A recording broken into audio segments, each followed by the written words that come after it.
Part 1.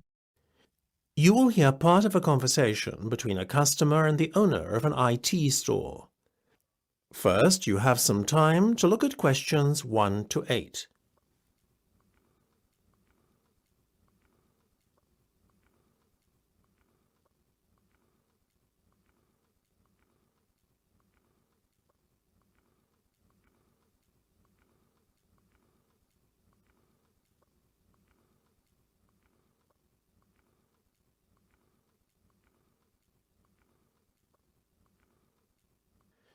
You should answer the questions as you listen, because you will not hear the recording a second time.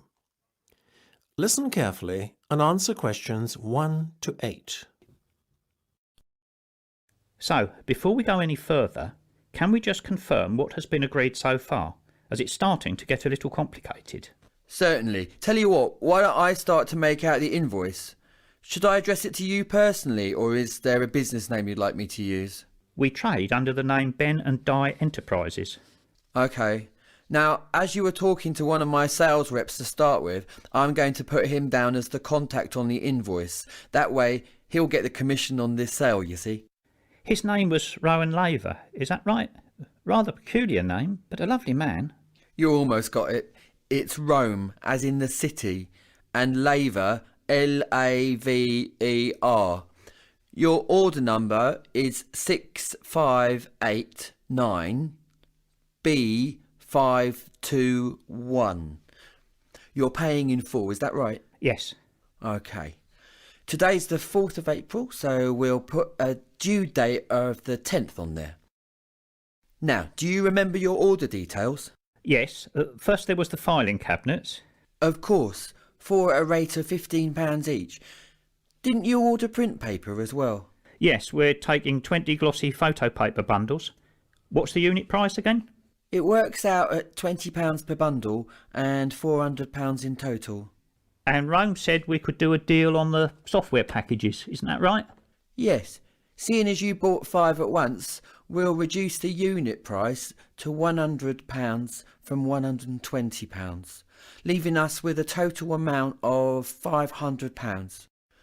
I needn't remind you that there is an additional fixed charge totalling £40 specifically for the software installation. Of course.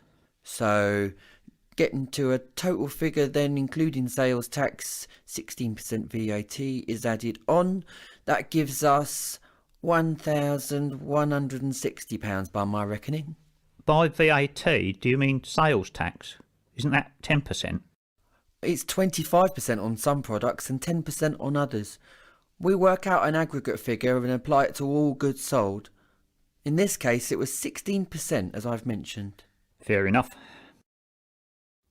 Before listening to the rest of the conversation, you have some time to look at questions 9 to 10.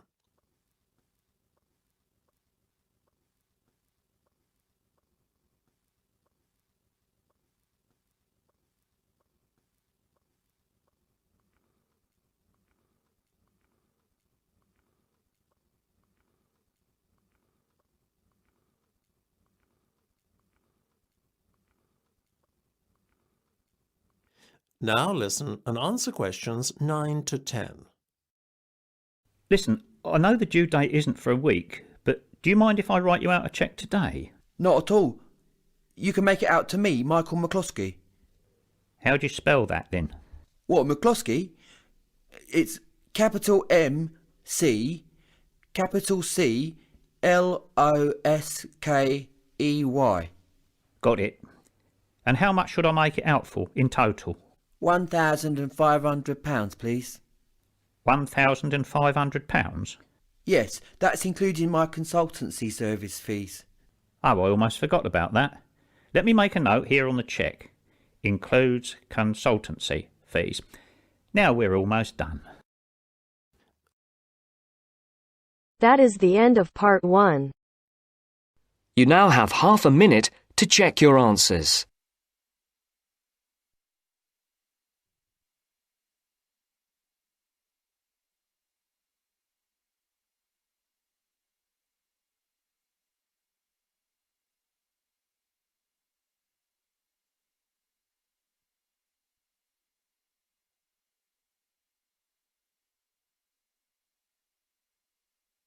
Now turns to part 2.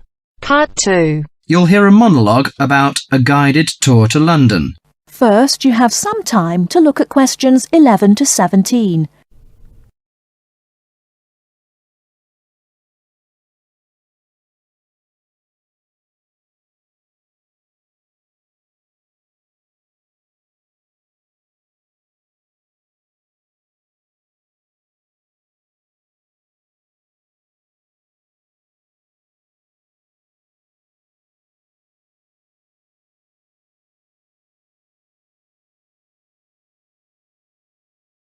Now, listen carefully and answer questions 11 to 17. Hello, can I just have your attention for a minute? Thank you. My name is Mary Golding. Some of you may recognize me. I used to be a lecturer here at the college, but I changed jobs last year and now I work as the student officer. Okay, well, I'm in today to tell you about a guided tour that we've got going to, London. Well, this will be a good chance for those of you who haven't been to London before to have a look at this beautiful city. I think those of you who come will thoroughly enjoy it. The trip is going to be for 5 days, from the 31st of March, which is a Saturday, to the 4th of April, the following Wednesday. We'll be taking a medium-sized coach, so there'll be 45 places on that. Last time it was a minibus with only 16 places, which proved insufficient for students' needs.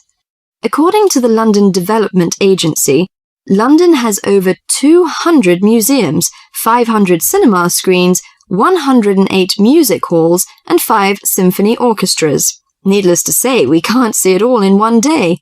Here are some major sites we are going to tackle on the first visit to London. On the first day we're in London, we'll be going on a boat trip up the River Thames and up the London Eye. The Eye is a giant modern Ferris wheel which stands on the south of the river, across from the Houses of Parliament. The boat cruise is included in the cost of the trip, so you won't need to worry about spending extra money. But you have to pay to ride the Eye to gaze out over the vast city. After that, we'll visit the Houses of Parliament. The Houses of Parliament, also known as Westminster Palace, was designed in the Gothic style. One of London's famous landmarks, Big Ben, the clock tower named for its 13-ton bell, is also found here. You can have a free visit up there. I think you all know Westminster Abbey, one of the most visited Christian churches in the world. There is no admission charge for this, but there are lots of souvenir shops around, so you might need some money for those. On the second day, we'll be going to the British Museum. The oldest museum in the world is also the most visited site in London. You have to pay to get in there, but it's not expensive. Before you hear the rest of the talk, you have some time to look at questions 18 to 20.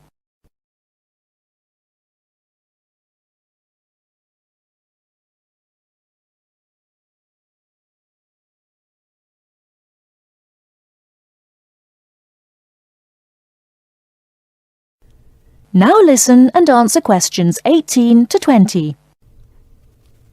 Also the most visited site in London. You have to pay to get in there, but it's not expensive.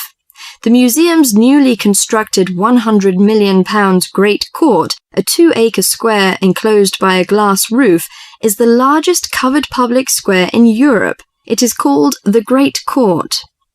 On the third day, you'll be free to do whatever you like. Personally, I recommend the Natural History Museum. It has over 68 million specimens. Fun exhibits include the Blue Whale exhibit, Rainforest Gallery, Earthquake Experience, and dinosaur displays. The Globe Theatre is a place worthy of visiting. The original Globe Theatre, where actors performed William Shakespeare's plays, burned down in 1613. The newly reconstructed Globe, however, copies original drawings of the 16th century's building's details and uses many of the same techniques and materials. Theatregoers can see performances of Shakespeare's plays, such as Romeo and Juliet and Much Ado About Nothing. If you'd like, can you sign up on this form on the student notice board by Friday? It'll be first come, first served. That is the end of part 2. You now have half a minute to check your answers.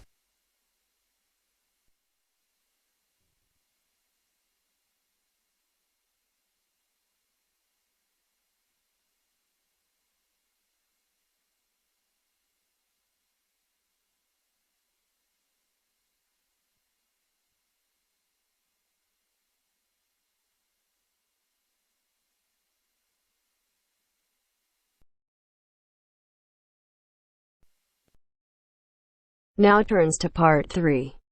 Part 3. You'll hear a discussion between two students, Rosie and Mike, and a university tutor. In the first part of the discussion, they're talking about a survey they have conducted on local entertainment. First, look at questions 21 to 26.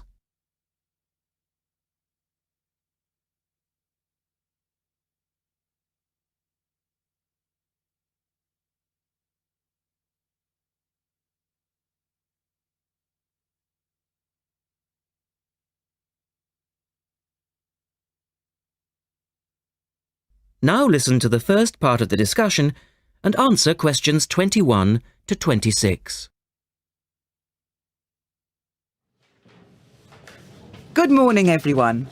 Well, I think we can start straight away by getting Rosie and Mike to do their presentation. Would you like to start, Rosie? Yes.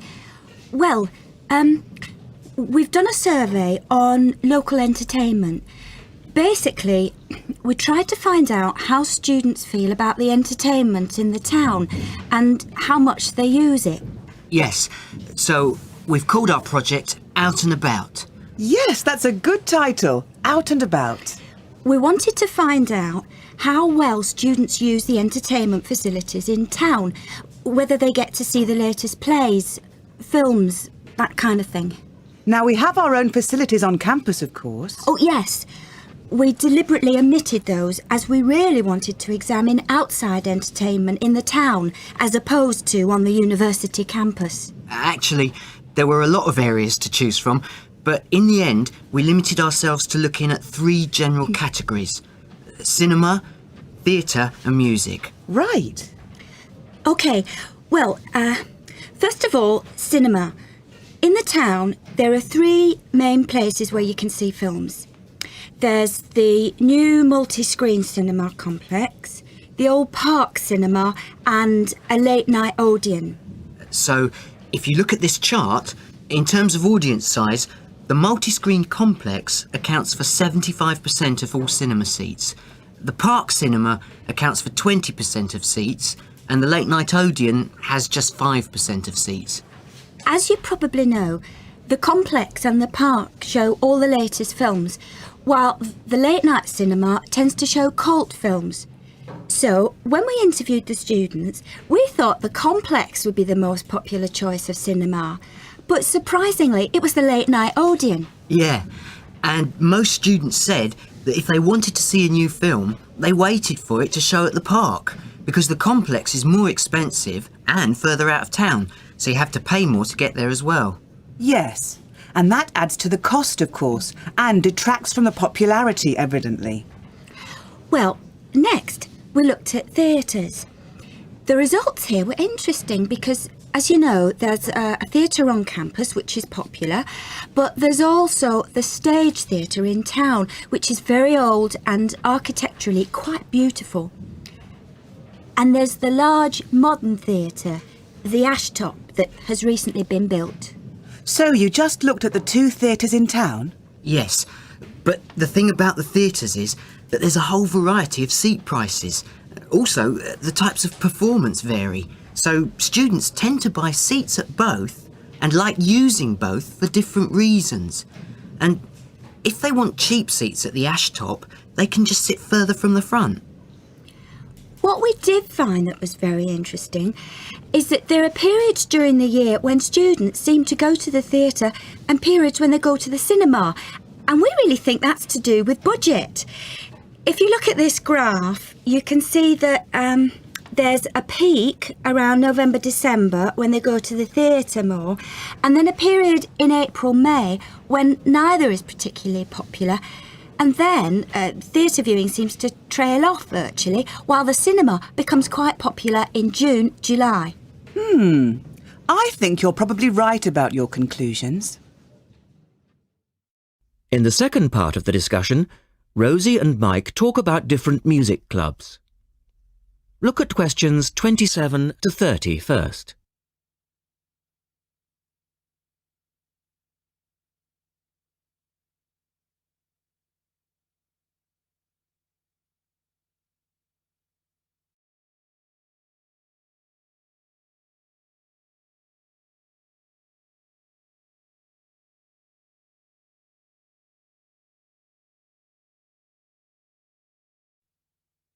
Listen carefully and answer questions 27 to 30. Well, lastly, we looked at music, and this time we were really investigating the sort of small music clubs that offer things like folk or specialise in local bands. So not musicals as such? That's right. We looked at 3 small music venues and we examined the quality of the entertainment and the venue and gave a ranking for these. A cross, meaning that the quality was poor, a tick, meaning it was okay, and 2 ticks for excellent. First of all, the Blues Club, which obviously specialises in blues music. This was a pretty small place and the seating was minimal, so we didn't give that a very good rating. No, we don't recommend that one really. Then the Sansu, which plays a lot of South American music. It was a big place, very lively, good performers, so 2 ticks for that one. The Pier Hotel is a folk venue, a good place for local and up-and-coming folk artists to play. Not the best of venues as it's in a basement and a bit dark, but the quality of the entertainment was reasonable and the lighting was very warm, so we felt it deserved an average rating. Now finally, there's the Bald Rock Cafe, which features big rock bands and is pretty popular with students, and we enjoyed ourselves there as well, so top marks for that one. And then, did you get any information from the students as to which of the clubs they preferred?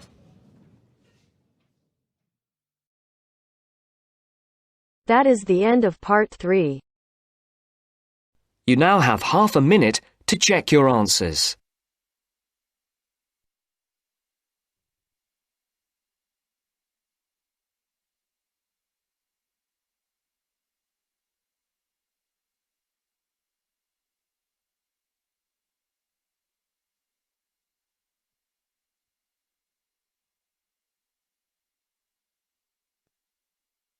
Now turns to part 4. Part 4. You are going to hear a talk given by Jim Allen. He is going to share some of his findings of his research. Now you have some time to look at questions 31 to 40.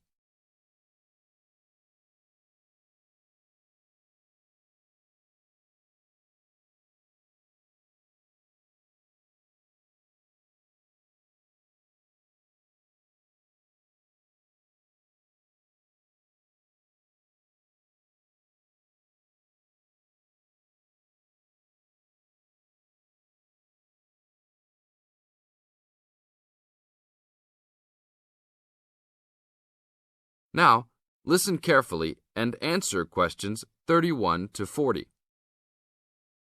Good morning. Today we'll be hailing from Jim Allen, who will be sharing some of the findings of his research project from last term. Jim. Thanks. Well, to start with, a little bit of background about the project. As you can see, our title is something that is relevant to everybody in this part of the world: water safety.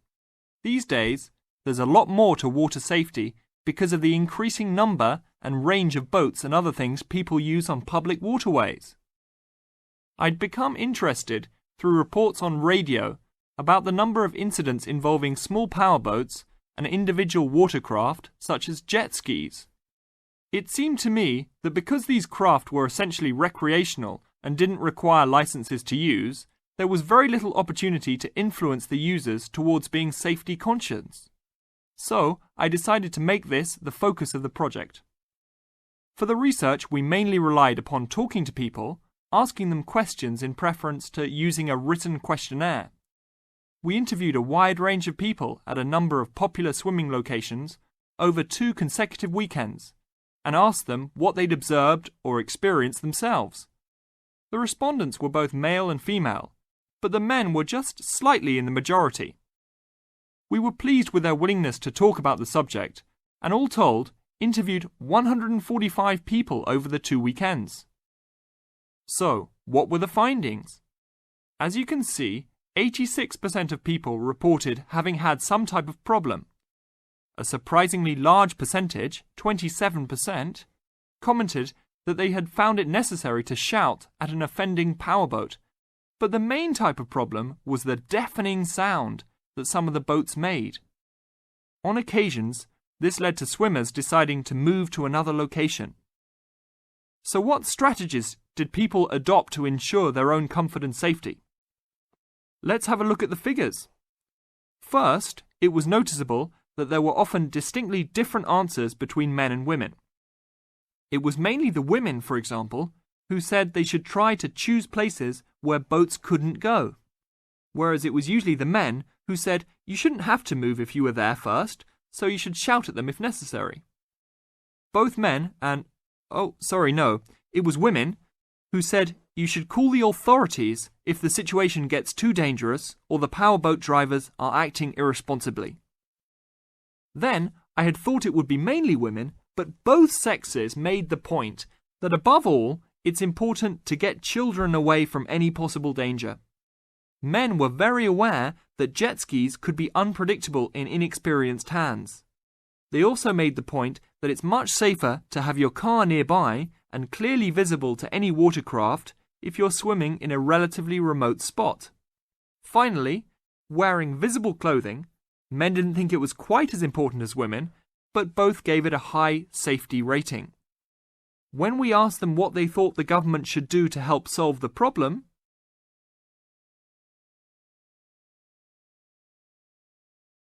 That is the end of part 4. You now have half a minute to check your answers.